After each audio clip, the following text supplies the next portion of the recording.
आप सभी मित्रों को मेरा प्यार भरा नमस्कार। एक बार फिर से आप सभी का स्वागत है हमारे YouTube channel Drona academy Chakarpur Kanpur में। दोस्तों, इस क्लास में हम पंचवर्षीय योजनाओं की अगली सीरीज पढ़ेंगे, क्योंकि पिछली क्लास में हम 8 पंचवर्षीय योजनाएं पढ़ चुके हैं। अर्थात इस पंचवर्षीय योजना में 9, 10 व 11, 12 पंचवर्षीय योजनाएं पढ़ी जाएंगी। क्लियर है? तो किसी भी पंचवर्षीय योजना के बारे में जानकारी प्राप्त करने के लिए फिर से वही 4 पॉइंट: पंचवर्षीय योजना का कार्यकाल, मॉडल, लक्ष्य तथा उद्देश्य। तो बात करें आज हम नवीं पंचवर्षीय योजना की, तो नवीं पंचवर्षीय योजना का कार्यकाल 1997 से 2002 तक था। जैसे ही आपने साल सुना या ईयर सुना, आपके दिमाग में तुरंत डेट क्लिक करेगी। क्लियर ना? तो किसी भी पंचवर्षीय योजना का कार्यकाल 1 अप्रैल से प्रारंभ होकर 31 मार्च तक चलता है। इस प्रकार यह पंचवर्षीय योजना 1 अप्रैल 1997 से प्रारंभ होकर 31 मार्च 2002 तक प्रवर्तन में रही। क्लियर है पॉइंट?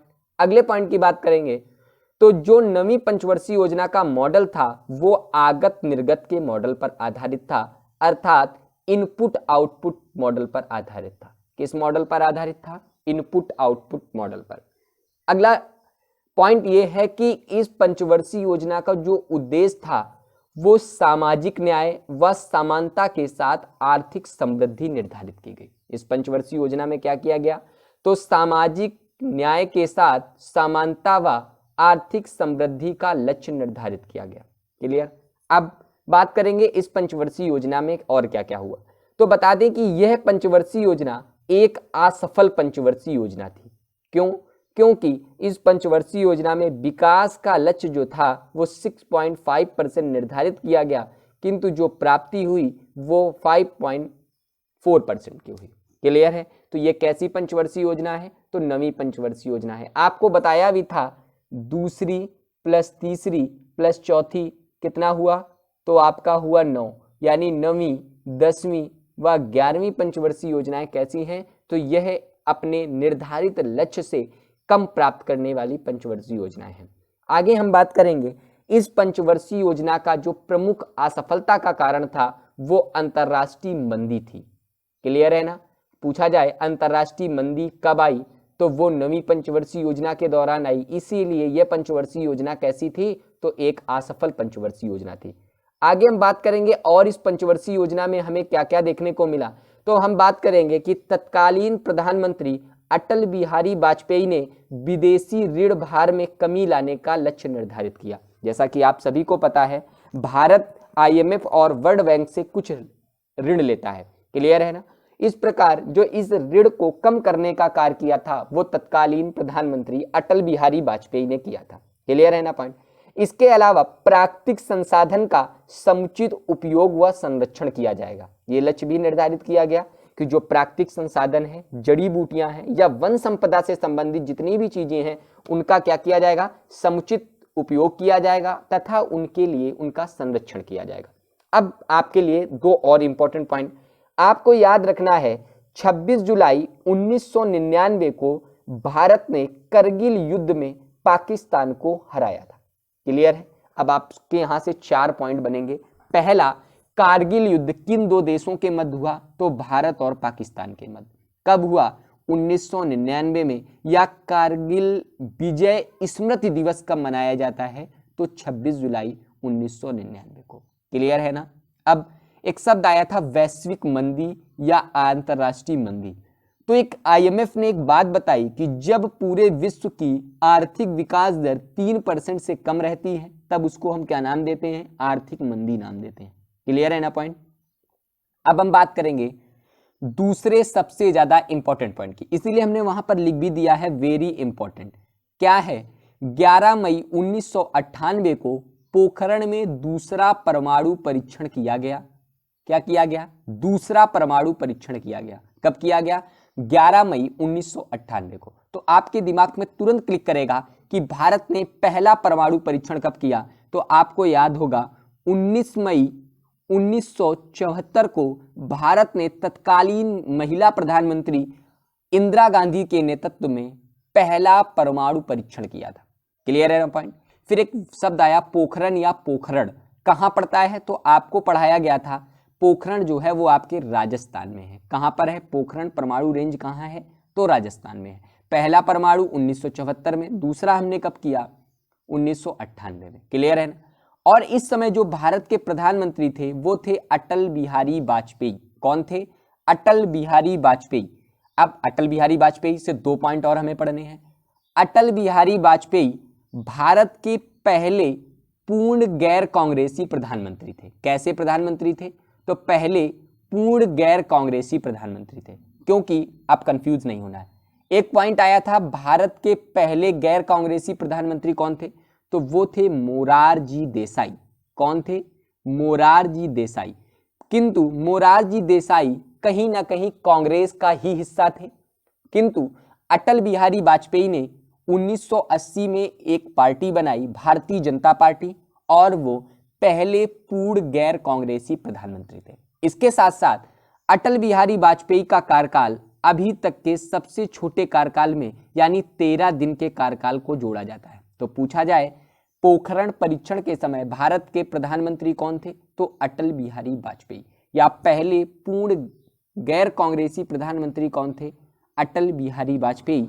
या अटल बिहारी वाजपेयी का कार्यकाल कितने दिन का था? तो कितने दिन का था? 13 दिन का था। क्लियर है ना? अब एक चीज और याद रखना है, जो ये परमाणु परीक्षण किया गया, इस परमाणु परीक्षण को हमने नाम दिया ऑपरेशन शक्ति। क्या दिया? ऑपरेशन शक्ति।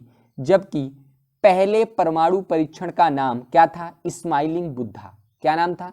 स्माइलिंग बुद्धा। क्लियर है ना पॉइंट? तो ये आपकी थी नवीं पंचवर्षीय योजना।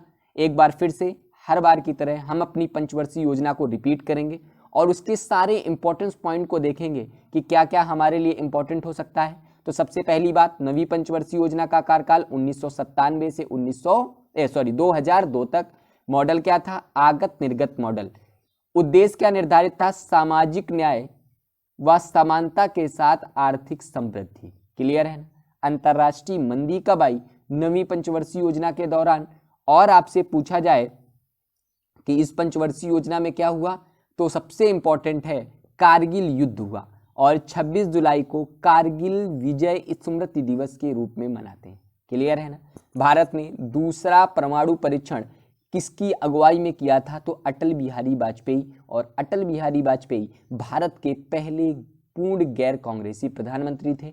पोखरण रेंज कहाँ पड़ती है? पोखरण रेंज राजस्थान में पड़ती है। या आपसे पूछा जाए कि पहला परमाणु परीक्षण कब किया गया? 1974 में। तत्कालीन प्रधानमंत्री कौन थी? श्रीमती इंदिरा गांधी। पूछा जाए 1998 के परमाणु परीक्षण को क्या नाम दिया गया? ऑपरेशन शक्ति। तो उम्मीद करते हैं कि यह पंचवर्षीय योजना आपको काफी हद तक याद हो गई होगी। आप एक बार इसका रिवीजन करेंगे और कुछ इंपॉर्टेंट पॉइंट्स अपनी नोटबुक में लिखेंगे। अब हम बात करेंगे 10वीं पंचवर्षीय योजना की। अब बात करते हैं 10वीं पंचवर्षीय योजना की। तो बता दें 10वीं पंचवर्षीय योजना का कार्यकाल 2002 से 2007 तक था। कब से कब तक था? 2002 से 2007 तक था। और इस पंचवर्षीय योजना में देश से गरीबी व बेरोजगारी को समाप्त करने का लक्ष्य निर्धारित किया गया। क्या किया गया? तो देश से गरीबी व बेरोजगारी को समाप्त करने का लक्ष्य रखा गया। अब हम आपको बता दें इस पंचवर्षीय योजना में सबसे अधिक लक्ष्य निर्धारित किया गया, अर्थात लगभग 8% का लक्ष्य निर्धारित किया गया। किंतु इसने अपने लक्ष्य की तो प्राप्ति नहीं की, किंतु अभी तक की सबसे अधिक ग्रोथ रेट को प्राप्त किया और ये था 7.5%। एक तरह से देखा जाए यह अपने लक्ष्य को प्राप्त करने में असफल रही, किंतु यह भारत की सर्वाधिक समृद्धि वाली पंचवर्षीय योजना थी। यानी इस पंचवर्षीय योजना में विकास की दर सर्वाधिक थी। कितनी थी? तो 7.5%। क्लियर है पॉइंट? अब हम बात करेंगे इस पंचवर्षीय योजना में क्या क्या हुआ। तो सबसे पहला पॉइंट आपको बता दें, इस पंचवर्षीय योजना में वनीकरण यानी वनों और पौधों को कुल क्षेत्रफल के 25% तक पहुंचाने का लक्ष्य निर्धारित किया गया। अब एक बात यहां से आएगी, ज्योग्राफी के 4 पॉइंट आपको मिलने वाले। कितने पॉइंट मिलने वाले हैं? 4 पॉइंट, और बहुत ही ज़्यादा इंपॉर्टेंट हैं। इसमें हम मानक स्टैंडर्ड से लेकर वर्तमान में वनों की चर्चा करेंगे। तो सबसे पहले बता दें इस पंचवर्षीय योजना में वनीकरण को 25% तक पहुंचाने का लक्ष्य रखा गया। एक क्वेश्चन तुरंत दिमाग में आया, किसी भी देश की भौगोलिक संरचना में वनों का योगदान कितने प्रतिशत का होना चाहिए या कितना होना चाहिए? तो आपको बता दें, जो मानक वन का स्टैंडर्ड निर्धारित है वो कुल क्षेत्रफल का 1/3 या लगभग 33% होना चाहिए। बताया जाता है किसी भी देश की भौगोलिक संरचना में जो वनों का योगफल होना चाहिए या योगदान होना चाहिए वो लगभग 33% का या कुल क्षेत्रफल का 1/3 होना चाहिए। क्लियर है ना? लक्ष्य हमने कितना निर्धारित किया? 25%। किंतु अगर वर्तमान में जो वन रिपोर्ट आई है उसके अनुसार भारत में वन संपदा केवल 21.67% है। दोस्तों आपको बता दें, बहुत ही ज़्यादा बार पूछे जाने वाला ये क्वेश्चन है और ये जो नई वन संपदा रिपोर्ट आई है उसका क्वेश्चन है, इसलिए आप इसको याद रखेंगे कि वर्तमान में जो भारत में वन संपदा है वो 21.67% है। क्लियर है? अब हम आगे बात करेंगे कुछ संविधान से जुड़ी हुई बातें। इस पंचवर्षीय योजना में कॉन्स्टिट्यूशनल कुछ पॉइंट्स हैं, उनको हम क्लियर करेंगे। क्यों कुछ जुड़े पॉइंट क्लियर करेंगे। आपको बता दें, आपके लिए अर्थव्यवस्था के साथ साथ संविधान से जुड़ा एक क्वेश्चन आता है, 86वां संविधान संशोधन। कौन सा संविधान संशोधन? 86वां संविधान संशोधन। तो सबसे पहला क्वेश्चन, 86 अमेंडमेंट नंबर किस वर्ष हुआ? तो दोस्तों 2002 में हुआ। आपको एक तरह से बोल दें अपनी भाषा में, जैसे बताया जाता है कि इस क्वेश्चन को आप घोर के पी लेना, यानी कि हमें इसको बिल्कुल याद रखना है, कहीं भी इसको छोड़ना नहीं है। 86 अमेंडमेंट नंबर कब हुआ? 2002 में। क्या था? तो 6 से 14 वर्ष के बच्चों के लिए अनिवार्य एवं निःशुल्क शिक्षा का प्रावधान किया जाएगा। क्लियर है पॉइंट? 6 से 14 साल के बच्चों के लिए अनिवार्य शिक्षा का प्रावधान किस संविधान संशोधन द्वारा किया गया? 86 अमेंडमेंट नंबर या 86वें संविधान संशोधन द्वारा। क्लियर है? अब इस संविधान संशोधन द्वारा हमने संविधान में मौलिक अधिकारों में भी परिवर्तन किया, यानी किसी भी बच्चे के मौलिक अधिकार भी हैं तथा इनको हमने मौलिक कर्तव्य में भी शामिल किया, अर्थात उनके माता पिता के या उनके पेरेंट्स के ये मौलिक कर्तव्य भी हैं कि वो 6 से 14 साल के बच्चे के लिए अनिवार्य शिक्षा का प्रावधान करेंगे। क्लियर है पॉइंट? तो हमने मौलिक अधिकारों में परिवर्तन कहाँ किया? तो अनुच्छेद 21 में 21 का जोड़ा गया। तो आपसे पूछा जाए 21 का किस संविधान संशोधन द्वारा जोड़ा गया दोस्तों? तो 86वें संविधान संशोधन द्वारा। मैं फिर से एक बार रिपीट कर दूं, ये बहुत ही ज्यादा इंपॉर्टेंट है और बहुत ही ज्यादा बार पूछा गया है, इसलिए आप इसको अच्छे से पढ़ें कि 21 का किस संविधान संशोधन द्वारा जोड़ा गया? तो 86वें संविधान संशोधन द्वारा। किस वर्ष? तो 2002 में। क्लियर है? क्या था? तो 6 से 14 वर्ष के बच्चे के लिए अनिवार्य एवं निःशुल्क शिक्षा का प्रावधान। इसके अलावा अनुच्छेद 51 का आप सभी परिचित हैं। 51 का भारत के मौलिक कर्तव्यों को दर्शाता है। उसमें 11वां कर्तव्य जोड़ा गया कि 6 से 14 वर्ष के बच्चे के लिए अनिवार्य व निःशुल्क शिक्षा दिलाना किसका कर्तव्य है? तो हम सभी का कर्तव्य है, उनके माता पिता का कर्तव्य है, सरकार का कर्तव्य है। तो ये किस संविधान संशोधन द्वारा था? 86वां संविधान संशोधन। एक पॉइंट और पढ़ेंगे, इसी पंचवर्षीय योजना में एक अमेंडमेंट नंबर और हुआ 2003 में 89वां संविधान संशोधन किया गया। और ये था क्या? तो 89वां संविधान संशोधन अनुच्छेद 338 में 338 का जोड़कर अनुसूचित जनजाति आयोग को अलग से राष्ट्रीय आयोग का दर्जा दे दिया गया।